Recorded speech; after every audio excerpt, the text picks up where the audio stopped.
عزیز طلباء و طالبات، ہمارے آج کے لیکچر کا موضوع ہے اردو ناول کا فن۔ موجودہ ثقافتی صورتحال میں ہر لمحہ بدلتی زندگی اور اس کی قدروں کے حوالے سے اصناف ادب کے صنفی و حیتی امتیازات بھی ٹھوس اور مجرد کے بجائے سیال اور تغیر پذیر ہو گئے ہیں۔ ایک صنف کی حیتی حدیں دوسرے صنف کی حدوں کو چھونے لگی ہیں۔ چنانچہ ناول کے صنفی اور حیتی امتیازات میں بھی نمایاں تبدیلیاں رونما ہوئی اور ہو رہی ہیں۔ اس لیے ایک طرف جہاں ناول کیا ہے اس سے متعلق تمام سابقہ وضاحتوں کے آگے کئی سوالیہ نشانات لگ گئے ہیں، وہیں یہ سوال بھی سامنے آنے لگا ہے کہ ناول کا نیا صنفی تصور کیا ہے؟ کہانی کی کس شکل کو ناول کا نام دیا جا سکتا ہے؟ نذیر احمد اور پریم چند سے لے کر قرۃ العین حیدر، عزیز احمد تک، راجندر سنگھ بیدی، کرشن چندر، شوکت صدیقی اور جوگندر پال سے لے کر حسین الحق اور مشرف عالم ذوقی تک ناول کی تخلیق اور ناولوں کی تعبیر و توضیح کے لیے چند بندے ٹکے ضابطے رہے ہیں۔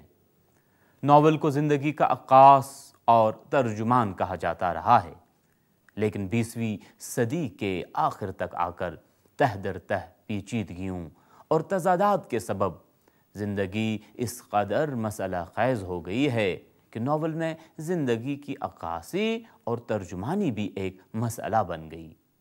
سوال یہ پیدا ہوتا ہے کہ ہر لمحہ ہاتھ سے پھسلتی، باغتی اور بدلتی زندگی کے کس پہلو کی عکاسی اور ترجمانی کی جا سکتی ہے، اور کیا اس طرح کی گئی کوئی بھی عکاسی یا ترجمانی نئے لمحوں کی نئی زندگی کے سامنے پرانی اور بے معنی نہیں ہو جاتی ہے؟ اس لیے پہلی بات تو یہی سامنے آئی کہ آج کا ناول صنفی اعتبار سے محض زندگی کی عکاسی یا ترجمانی نہیں ہے، بلکہ تیزی سے باغتی بدلتی زندگی کی رنگا رنگ تکثیری پہلوؤں کو ممکنہ حد تک گرفت میں لے کر انہیں فطری اور آزادانہ طور پر فنی و تخلیقی محاسن کے ساتھ پیش کرنے کی ایک افسانوی کوشش کا نام ناول ہے۔ لیکن آج کے ناولوں کے تاریخی تسلسل کا حصہ کے طور پر مطالعہ کیا جائے تو یہ بات بھی ضروری ہے کہ ناول کے سابقہ صنفی تصور اور ناول کے معنی و مفہوم کا بھی جائزہ لیا جائے۔ ناول کا لفظ اطالوی زبان سے مشتق ہے۔ سب سے پہلے یہ لفظ 14ویں صدی عیسوی میں سامنے آیا۔ اس کی اصل نویلا سٹوریا ہے، جس کا مطلب تازہ کہانی تھا، لیکن بعد میں ناول کا لفظ اس کہانی کے لیے مخصوص ہو گیا جو نثر میں لکھی گئی ہو اور جس میں رومانی قصہ کرداروں کی مدد سے پیش کیا گیا ہو۔ ناول کا لفظ سب سے پہلے اٹلی کے ایک دانشور بوکوشیو نے استعمال کیا۔ بوکوشیو کے بعد اس صنف کے ساتھ ساتھ یہ لفظ ناول بھی دوسری زبانوں میں پہنچا اور رفتہ رفتہ قصہ گوئی کی ایک مخصوص حیت اور تکنیک کو ناول کا اصطلاحی نام دیا گیا۔ بعد میں مختلف عہد اور مختلف زبانوں میں مختلف فنکاروں نے ناول کی مختلف تعریفیں کی۔ اس میں کوئی شک نہیں کہ ناول ہماری تہذیبی زندگی کی وہ افسانوی صنف ہے جس کو آج وہی اہمیت حاصل ہے جو کسی زمانے میں لوک کہانیوں کو حاصل تھی۔ ناول کا فن اس مخصوص افسانوی حیت و تکنیک سے عبارت ہے جس میں کہانی کے پس پردہ سماجی شعور کی ترجمانی زیادہ حقیقت پسندانہ انداز میں کی جاتی ہے۔ ناول کی سب سے بڑی امتیازی خصوصیت یہ ہے کہ سماجی اور طبقاتی کشمکش کو زیادہ حقیقت پسندی کے ساتھ پیش کرتا ہے، اور یہی وہ بنیادی اور حقیقی معیار ہے جو فنی اور تخلیقی سطح پر پست و بلند اور کامیاب و ناکامیاب ناول کے درمیان